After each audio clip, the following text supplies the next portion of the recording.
Çin senden düşmançılık yapar. Çin niye?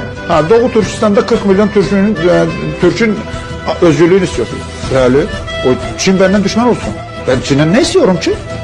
Özgürlüğümü istiyorum. Çin bana düşman olmuş artık. Benim özgürlüğümü elimden almış. Ben özgürlüğümü istiyorum. Yerinde otur. Azerbaycan'da otur. Niye Azerbaycan'da otururum? Ben 300 milyona yaklaşık Türk'ün bir askeri bir evladıyım. Nasıl da sesimi çıkartmalıyım?